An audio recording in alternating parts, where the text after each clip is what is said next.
부모님의 양도든 증여든 진행할 때 이게 건물을 먼저 해야 될지 토지를 먼저 해야 될지 결정을 좀 해야 됩니다.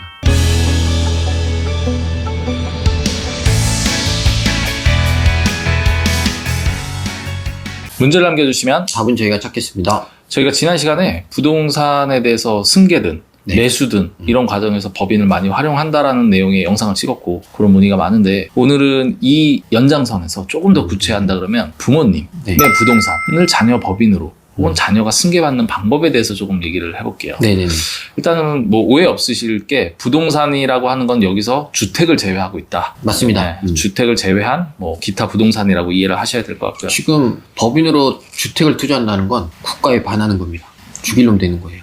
본인이 약간 국가에 반하고 싶은 심리가 있잖아요. 아니, 저는 심리는 없는데 세금적으로 법인으로 주택 투자하는 사람은 거의 세금으로 다 뺏기는 분위기? 그렇죠. 네. 뭐 취득세도 높고 종부세도 발생을 하다 보니까 매년 내야 되기 때문에 버티기가 쉽지 않습니다. 자 일단은 이게 그 부모님의 자산을 승계받는다라고 하면 네. 첫 번째 이제 부모님의 의사가 있어야 되고 그럼요. 그 다음에 거기서 발생되는 세금은 어떻게 되는지 따져봐야 되고 그 다음 또 어떤 가족 같은 경우에는 어떤 자녀에게 얼만큼을 어떻게 나눠줄지 이런 것들을 고민해야겠지만 이런 변수는 차치해 두더라도 세무 관점에서 보시겠다고 했는데 결국에는 우리 부모님이 갖고 있는 부동산이 자기가 살 때보다 가격이 많이 올랐냐 그렇죠. 적게 올랐냐 요 두 가지 형태로 한번 나눠서 오늘 이야기를 풀어볼게요. 네네. 자 의외로 우리 아버지가 투자를 좀 잘 못하셔서 15년 전에 샀는데 시세가 별로 오르지 않았다. 참 가슴 아픈 일이긴 하지만 당한 겁니다. 당한 거예요. 그렇죠. 자 이런 상황이라 그러면 네. 어떻게 승계를 해야 될까요? 속은 좀 쓰리지만 이런 경우에는 양도가 편하죠. 일단 기본적으로. 근데 항상 검토하는 게 위치예요.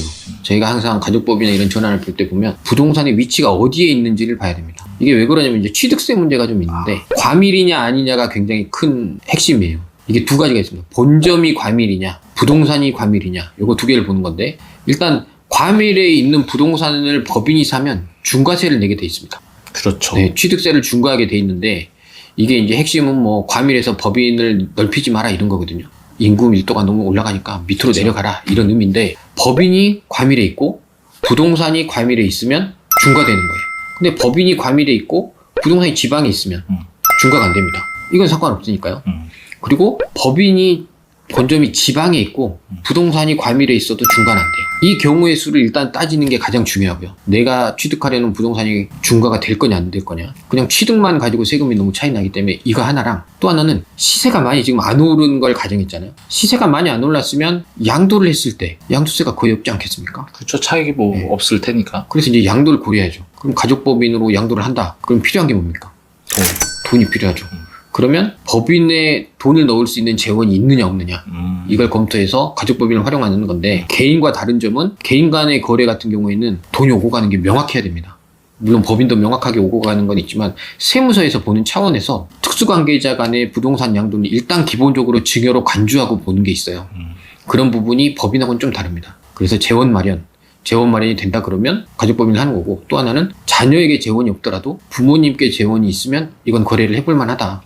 이렇게 생각하시면 됩니다. 뭐 부모님이든 처갓집이든 네, 어디선가 재원을 마련할 수 있다 그러면 그 자금을 법인에 활용해서 양도 처리를 할 수 있다. 네. 이렇게 되는데 자 그럼 반대로 시세가 많이 올랐어요. 네. 그러면 아까 방금 전에 박세무사가 양도로 하면은 시세가 안 올랐을 때는 의미가 있지만 이렇게 시세가 많이 오르면 양도 어려운데 중요한데도 꽤 세금 부담이 있을 텐데 맞습니다. 자 자녀 법인으로 한다 그러면 어떤 방법이 있을까요? 일단 시세가 많이 올랐잖아요. 그럼 양도세가 적지 않을 겁니다. 그러면 전에 이야기한 것처럼 부동산을 넘기는 방법은 양도와 증여밖에 없어요. 그럼 이제 증여를 적절히 섞어야 되는데 어느 정도 비중을 섞었을 때 양도세 얼마, 증여세 얼마 이게 계산이 되잖아요. 네.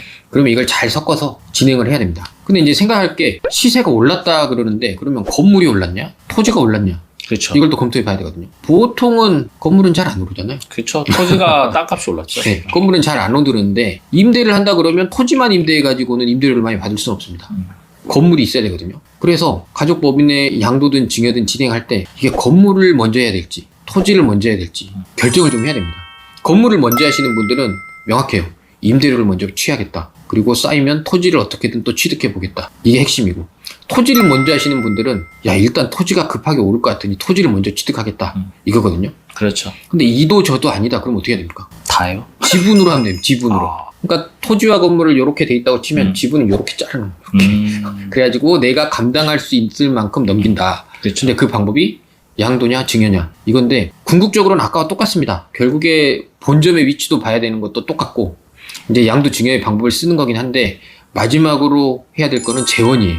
양도가 섞이기 때문에 양도를 할 수 있는 재원을 어디선가 마련하는 걸 준비하셔야 되고 또 하나는 증여는 바로 증여세가 나오는 거거든요. 그렇죠. 그러니까 그 증여세를 낼 수 있는 재원을 또 준비를 해야 됩니다. 자, 뭐 박사님사가 많은 팁을 드렸는데 좀 네. 복잡하게 설명이 돼서 그럼 어떻게 해야 되지? 뭐 이거는 이제 상담 좀 오셔야겠지만 그렇죠. 포인트는 기본적으로 우리가 갖고 있는 현금 유동성, 즉 세금으로 낼 수 있는 돈이 얼마나 있고 그 다음에 양도를 위해서 거래할 수 있는 거래 대금이 얼마나 준비되어 있는지 이런 거에 따라서 건물만 할 수도 있고 토지만 할 수도 있고 혹은 전체적으로 지분만 갖고 할 수 있고 그렇죠. 이런 방향이 있고 더 중요한 건 뭐 지난 시간에도 얘기했지만 부동산 가격을 어떻게 책정하느냐 사실 이게 포인트인데 이거는 뭐 오늘의 내용은 변해니까요. 자, 결국에는 시세가 올라도 시세가 오르지 않더라도 방법에 대해서는 조금 차이가 있겠지만 네. 중요한 거는 법인을 활용할 때 세금은 많이 세이브 될 수 있다.